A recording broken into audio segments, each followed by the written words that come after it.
What is the significance of graves to the Chinese people? One year, while shopping for the Spring Festival, I spontaneously bought some joss paper. No one taught me to do it, nor did I deliberately learn. It just came to me while walking on the street. Since then, every year, I burn paper money for my mother. On the morning of the Lunar New Year's Eve, in the cold weather and amidst the sprawling snow, I walk with my uncles on the path from our home to my mother's grave. A row of dark footprints in the white snow leads to the grave, where swirls of smoke rise from burning incense and candles, and piles of paper money burn fiercely. In our dialect, this act of burning incense and paper for relatives is called sending brightness. I've always found this term poetic.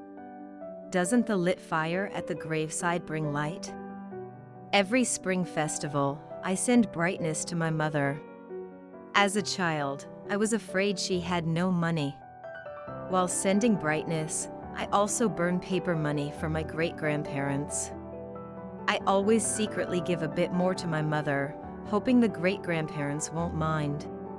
Seeing the thick layers of ash, I feel a sense of security, believing that my mother has enough money to spend freely underground.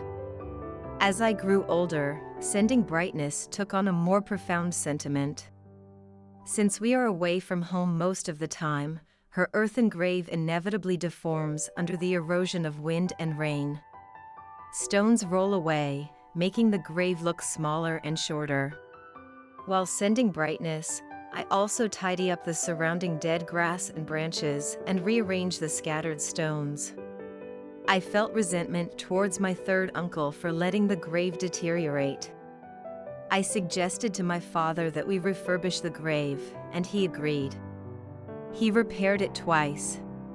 The first time, he simply reorganized the stones, making the grave look neater and slightly larger, but it still appeared barren and desolate. The second time, he worked more meticulously. On Qingming festival, he personally carried stones and soil for her.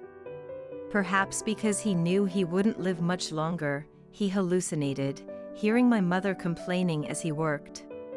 He laughingly said, "I raised our son to be so big, and you still blame me." A few months later, my father passed away too. I had them buried together, turning the old grave into a new one. That small mound of earth suddenly became a large grave, containing my familial love. Burying my closest relatives myself was an indescribable experience, deeper than any memory. Watching the mound take shape, a renewed sense of attachment grew in my heart.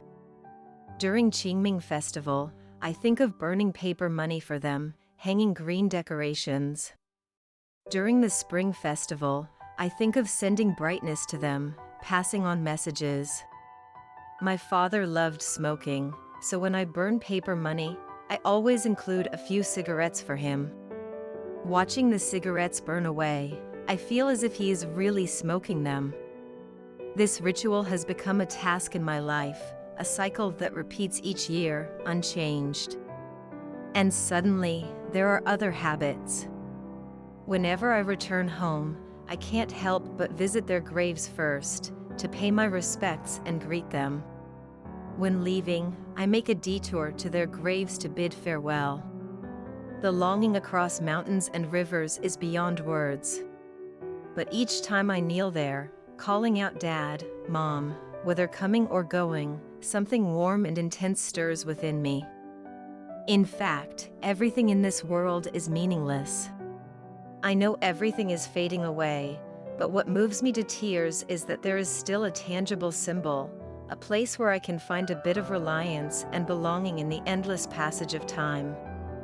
Looking at it, life's storms and snows seem to turn into endless sunshine.